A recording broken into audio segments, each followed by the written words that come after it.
कभी कभी ना बहुत शिद्दत से एहसास होता है इस बात का कि किसी की भी ज़िंदगी में ना मैं उनकी फ़र्स्ट प्रायोरिटी हूँ ही नहीं। कोई ना कोई हमेशा मुझसे पहले रहता है, चाहे मेरे आने से भी पहले या फिर मेरे आने के बाद, मगर आ ही जाता है। ऐसा नहीं है कि प्रायोरिटी मिलती नहीं मुझे, मिलती है, बस चंद लम्हों के लिए, जब तक कोई दूसरा उनकी ज़िंदगी में ना आ जाए।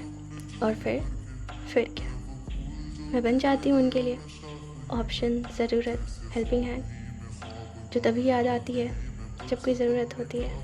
बुरा लगता है, बहुत बुरा लगता है, बहुत ज़्यादा, जब ये देखती हूँ कि जो मेरे लिए इम्पोर्टेंट है, जिसे मैं इतना मानती हूँ, जिसकी इज़्ज़त करती हूँ, मेरी दोस्ती, मेरी यारी, मोहब्बत सब कुछ है, उसकी ज़िंदगी में तो मेरी कोई इम्पोर्टेंस ही नहीं है, कोई वैल्यू ही नहीं है।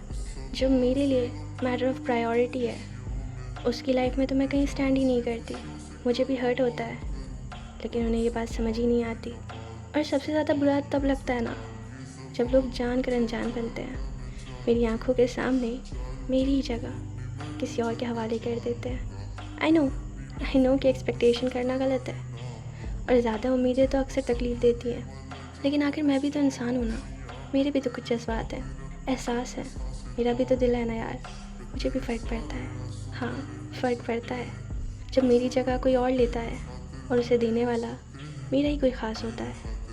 कभी कभी दिल करता है कि लड़ूं उससे, झगड़ूं, पूछूं कि क्यों किया उसने ऐसा, why them, why not me.